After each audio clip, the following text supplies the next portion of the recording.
Bab 3 Hari Pernikahan. Keduanya terus berjalan menuju ke taman belakang. Bibi sudah menyiapkan minuman dan cemilan di salah satu meja taman yang ada di sana. Nia jalan lebih dulu, disusul oleh Faris di belakangnya. Tak ada pembicaraan di antara mereka hingga keduanya kini duduk saling berhadapan di bangku taman.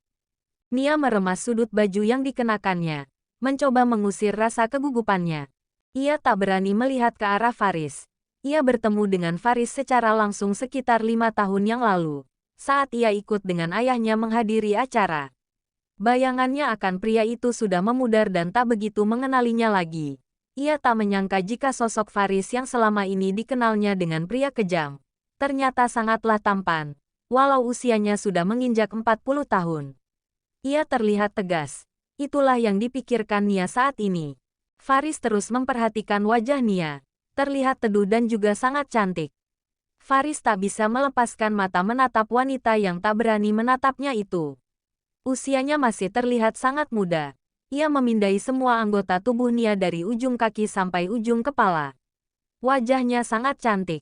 Mengapa dia mau menikah denganku yang sudah pernah gagal dalam pernikahan dan juga sudah pasti usia kita sangat jauh? Batin Faris bergumam dalam hati.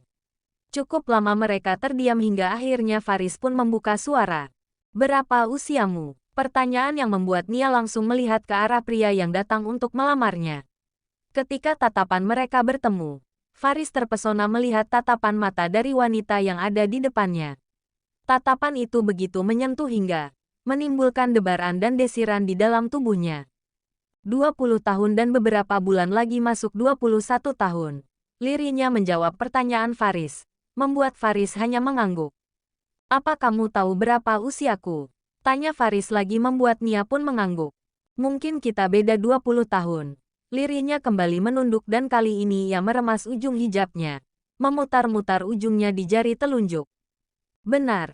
Kita beda 20 tahun. Sangat jauh.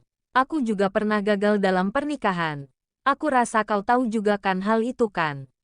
Tanya Faris lagi membuat Nia kembali mengangguk dengan pandangan yang masih menunduk. "Sebenarnya aku tak ingin menikah lagi. Aku lebih senang hidup sendiri. Tapi, aku kesini karena menghormati keinginan ayahku dan apapun yang aku putuskan nanti itulah yang akan diambilnya. Begitu juga dengan keputusanmu. Apapun keputusan kita berdua aku rasa kedua orang tua kita akan menerimanya. Sekarang kamu jujur padaku. Apa alasanmu mau menerima perjodohan ini dan mau menerima lamaran ayahku? Apa yang terjadi sehingga orang tuamu mau meminta ayahku untuk datang hari ini juga?" Ucap Faris yang kini menyandarkan tubuhnya di sandaran bangku taman. Melipat tangannya di dada dan menaikkan satu kaki di atas paha kaki satunya. Matanya masih menatap Nia yang masih menunduk tak berani melihatnya. Ia berpikir jawaban apa yang harus dijawabnya. Apakah ia harus terus terang dengan perjanjian ayah mereka atau tidak? "Apa kau mendapat paksaan untuk menerima lamaran kami?" Tanya Faris lagi yang tak mendengar jawaban dari Nia atas pertanyaan pertamanya. Mendengar pertanyaan itu, Nia menghela nafas. Nia kemudian memberanikan diri melihat ke arah Faris. "Begini, jujur aku tak tahu kau mengetahui hal ini atau tidak. Tapi, orang tua kita memiliki perjanjian di mana ayahku meminjam uang kepada ayahmu untuk suntikan dana perusahaan kami yang terancam bangkrut dan syaratnya salah satu dari kami harus menikah denganmu." "Kakakku menolak," ucapnya kembali terdiam kemudian menatap mata Faris. Faris juga masih menatapnya. "Kakakmu menolak, apa kau menerimanya?" Tanya Faris masih dengan posisinya. "Awalnya aku juga menolak karena aku pikir menikah itu adalah sesuatu yang kita lakukan sekali seumur hidup dan aku ingin bersama dengan orang yang aku cintai begitupun sebaliknya. Kami hidup bahagia bersama dengan anak-anak, tapi..." Ucapnya kembali dan meneruskan kalimatnya. "Tapi, apa?" Tanya Faris tegas. "Aku tak ingin membuat perusahaan ayahku bangkrut. Aku tak ingin membuat ayah dan ibuku bersedih. Makanya aku menerimanya." Ucapnya tanpa melihat ke arah Faris. Mendengar itu Faris lagi-lagi mengangguk-ngangguk. Matanya masih terus menatap intens wajah cantik dari Nia. Dia juga melihat tangannya yang terus memelintir ujung hijabnya. Ia tahu jika wanita di depannya itu pasti sangat gugup dan melakukan semua itu. "Jadi apa keputusan akhirmu setelah kita bicara saat ini?" "Aku akan tetap pada keputusan awalku. Menerima lamaranmu, ucapnya. Nia kembali menatap mata Faris. Menatap wajah calon suaminya. Wajah yang memiliki rambut-rambut halus yang memenuhi pipinya. Namun, semua itu menambah ketampanannya. Baiklah, aku rasa cukup, ucap Faris berdiri dari duduknya. Nia juga ikut berdiri. Lalu bagaimana keputusanmu? Apa kamu juga menerima lamaran ini? Tanya Nia dengan ragu dan yang ia tahu sosok di depannya sudah menduda selama 10 tahun lebih dan ia dengar juga jika pria matang di depannya itu pernah dekat dengan wanita lagi dan banyak informasi lain yang didengarnya. Jika pria yang ada di depannya itu sangat tak suka jika ada seorang wanita yang mendekatinya. Semalam dia banyak mencari tahu tentang sosok Faris yang akan dinikahinya itu. Banyak artikel-artikel tentang pria di depannya. Namun, tak satu pun foto yang ada di sana.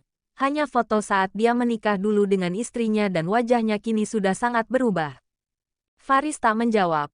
Dia langsung berlalu meninggalkannya di taman dan kembali untuk bergabung dengan yang lainnya. Melihat Faris berjalan masuk, Nia pun berjalan cepat di belakangnya. Langkah kaki Faris yang panjang membuat Nia sedikit mempercepat langkahnya agar mereka bisa berjalan sejajar. Faris bergabung dengan yang lain. Mereka semua melihat ke arah keduanya. Bagaimana? Tanya Pak Septian pada putranya. Pak Seno juga melihat ke arah Nia. Nia setuju dengan lamaran ini. Pak, jawab Nia dan melihat ke arah pria yang akan menjadi mertuanya itu. Kemudian, Pak Septian berpindah melihat ke arah Faris. Bagaimana denganmu? Tanyanya. Jika Nia setuju, aku juga setuju. Silahkan lanjutkan pernikahan ini. Ucap Faris membuat ayahnya sangat senang. Awalnya ia berpikir jika Faris akan kembali menolak rencananya untuk menjodohkannya seperti yang sering terjadi. Baiklah, sebaiknya kita akan melangkah ke jenjang pernikahan secepatnya. Bagaimana jika pernikahannya langsung saja kita adakan di bulan berikutnya? Usul Pak Septian membuat Pak Seno melihat ke arah Nia. Nia yang mengerti jika ayahnya kali ini meminta tanggapannya sebelum mengambil keputusan pun mengangguk. Baiklah, dari pihak kami setuju. Jawab Pak Seno membuat Pak Septian pun kembali mengangguk. Mereka pun kembali melanjutkan pembicaraan. Selama pembicaraan, Nia terus menunduk dan memainkan sudut hijabnya. Sementara Faris sekali melihat ke arah Nia. Ia tak mengerti mengapa jantungnya berdetak begitu cepat. Ada perasaan aneh saat melihatnya. Sudah lama ia tak merasakan perasaan ini. Apakah perasaan yang dirasakannya ini adalah perasaan cinta? Tapi, mengapa ia bisa jatuh cinta pada sosoknya yang baru dikenalnya dan baru bertemu hari ini? Apakah ini yang disebut cinta pada pandangan pertama? Faris tak bisa mengalihkan pandangannya dari sosok wanita yang akan menjadi istrinya itu. Malam hari Nia mengurung diri di kamar. Ia tak ikut untuk makan malam karena perjodohan itu. Dita merasa bersalah karena adiknya itu mengorbankan kebahagiaan Hia untuk menyelamatkan perusahaan yang selama ini menjadi sumber penghasilan. Dari perusahaan itulah mereka bisa tumbuh dan mendapatkan kemewahan selama ini. Ayah, apa tak ada jalan lain selain menikahkan Nia dengan Faris?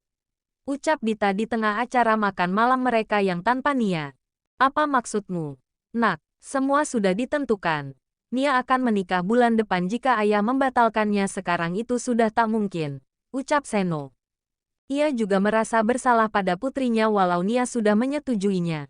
Namun, tetap saja ada perasaan sedih di hatinya. Ia melihat kursi yang kosong. Kursi itu biasanya selalu diisi oleh anak tirinya itu. Namun, tidak untuk malam ini. Seno hanya menghela nafas menggambarkan bagaimana perasaannya saat ini. Intan juga sejak tadi hanya diam. Sesekali ia mengusap air matanya. Walau ia tak mengatakan rasa sakit di hatinya. Namun, Dita dan juga Seno tahu orang yang paling bersedih akan hal ini adalah Intan, ibu dari Nia. Setelah makan malam, Dita menghampiri adiknya di kamarnya. Apa boleh kakak masuk? Ucap Dita membuat Nia yang sedang termenung di kamarnya pun mengangguk. Dita masuk menghampiri Nia dan duduk di sampingnya. Apa kamu baik-baik saja? Tanyanya. Nia hanya kembali mengangguk. Namun, Dita bisa melihat jika raut wajah sedih terpancar jelas di wajah adiknya itu. Kalau kamu memang tak mau, kamu masih bisa membatalkannya. Ini hidupmu. Jangan hanya karena mempertahankan perusahaan ayah kamu menghancurkan hidupmu ini ya. Ucap Dita menggenggam tangan adiknya. Sudahlah, Kak, aku hanya ingin sendiri malam ini. Masalah pernikahan itu semua akan terjadi. Aku sudah mengambil keputusan.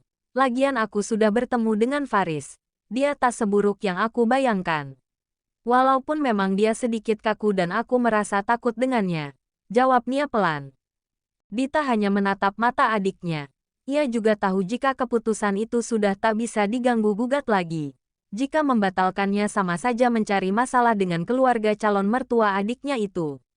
Ya udah, kakak doakan semoga ini adalah keputusan yang tepat dan kamu bisa bahagia dengannya.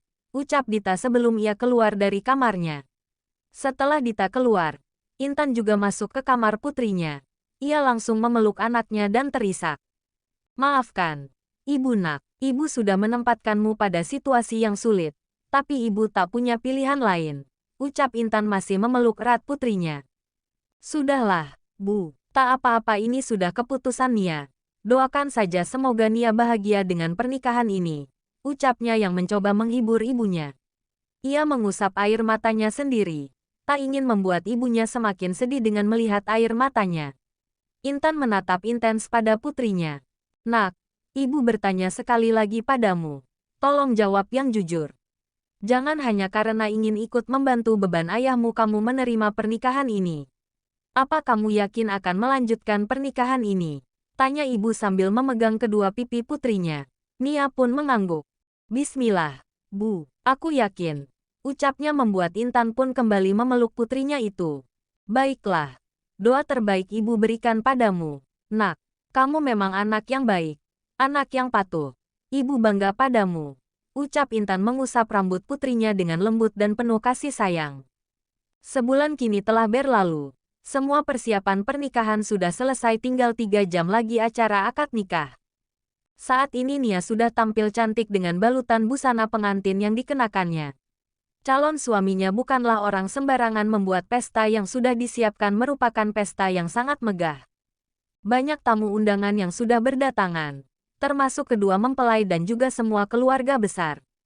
Septian sengaja menyewa gedung untuk acara tersebut. Waktu yang ditunggu-tunggu pun tiba. Sudah saatnya Nia duduk di samping calon suaminya. Begitupun dengan Faris. Ia pun sudah duduk di depan penghulu. Walau ini adalah ijab kabul keduanya, tetap saja ada perasaan gugup di hati Faris. Faris melihat ke arah ayah dan ibunya. Ia bisa melihat senyum bahagia di wajah keduanya. Tak lama kemudian, Nia pun datang diapit oleh kedua orang tuanya dan didudukkan di sampingnya. Faris terdiam saat disuguhkan dengan pemandangan yang sangat indah hari ini. Ia akui jika calon istrinya itu begitu cantik dengan balutan gaun pengantin yang begitu indah. Maaf, Pak Faris, apa bisa kita mulai? Sahut penghulu membuat Faris yang sejak tadi tanpa sadar memperhatikan calon istrinya itu pun melihat ke arah penghulu. Iya, Pak, silakan dimulai. Ucapnya, Pak penghulu pun mulai mengikrarkan ijab kabul dan langsung dijawab oleh Faris dengan satu tarikan nafas dan juga suara yang tegas dan lantang. Kata sah menggema di gedung itu. Kedua saksi dan seluruh undangan ikut mengatakan satu kata yang mengubah status keduanya. Faris bernafas lega, walau dia terlihat santai. Namun, ia sangat gugup. Hari ini statusnya yang sudah disandangnya 10 tahun lebih sebagai seorang duda kini kembali berstatus sebagai seorang suami. Ada sebuah harapan besar di hatinya. Semoga pernikahannya ini adalah pernikahan terakhir dan akan langgeng selamanya. Walau awalnya dia ragu mengingat usia mereka sangat jauh berbeda dengannya. Tapi, entah mengapa sejak pertama melihat sosok wanita itu, hatinya yang dulu kaku dan tak pernah merasakan perasaan cinta yang sudah lama dikuburnya, kembali dirasakannya. Ia melirik ke arah Nia yang sejak tadi hanya terdiam. Ia tahu di situasi ini, pasti Nia sedih dengan pernikahan yang terpaksa ini. Aku tahu Nia, kau terpaksa menikah denganku. Tapi, aku akan membuatmu bahagia. Aku akan membuatmu juga merasakan cinta yang sama seperti yang aku rasakan padamu. Batin Faris berjanji pada dirinya sendiri walau ada rasa takut di hatinya jika Nia sampai kembali mengkhianatinya seperti apa yang dilakukan oleh istrinya yang terdahulu. Namun, ia tak akan jatuh pada lubang yang sama. Kali ini, ia akan menjaga istrinya dengan baik. Tak akan membiarkan siapapun merebut Nia darinya. Biarlah dia yang mencintainya terlebih dahulu. Faris tak akan membuat siapapun merusak pernikahannya kali ini. Termasuk Nia sendiri, ia tak akan membiarkan Nia mengkhianati pernikahan mereka walau ia harus bertindak tegas nantinya. Acara inti pun selesai. Dilanjutkan dengan acara untuk menerima tamu. Faris sengaja merangkaikan acara ijab kabulnya dengan acara penerimaan tamu. Sehingga hanya sekali saja mereka akan menyambut para tamu dan semua akan selesai saat sore nanti. Ini adalah pernikahan keduanya. Membuat Faris pun meminta kepada ayah dan ibunya untuk tak mengundang banyak tamu. Hanya benar-benar tamu-tamu penting saja. Tak begitu banyak tamu yang hadir. Jam 3 sore acara sudah selesai. Para tamu undangan yang diundang telah menghadiri acara tersebut. Seluruh keluarga pun bersiap untuk pulang termasuk Faris dan juga Nia yang sudah resmi menjadi istri dari seorang Faris. Mau tak mau harus mengikuti kemana suaminya pergi. Nia memeluk erat ibunya. "Semoga kamu bahagia, Nak," bisik Intan di telinga putrinya. Ada rasa sedih di hati sang ibu saat mengetahui hari ini ia akan berpisah dengan putrinya. Putri yang sudah dilahirkannya itu harus ikut bersama dengan suaminya di kediaman mereka. Nia dan Faris naik ke dalam mobil yang sudah dipersiapkan. Mobil yang sudah dihias dengan sebuah pita besar di depannya, serta karangan bunga yang begitu indah. Keduanya pun naik dan melambaikan tangan pada semua keluarga hari ini. Faris sengaja tak pulang ke kediaman mereka. Ia sudah menyiapkan apartemen untuk mereka berdua. Untuk 1 bulan ini Faris berencana akan tinggal di apartemennya agar ia dan Nia bisa mendekatkan diri sebelum membawa Nia ke kediaman keluarga besarnya.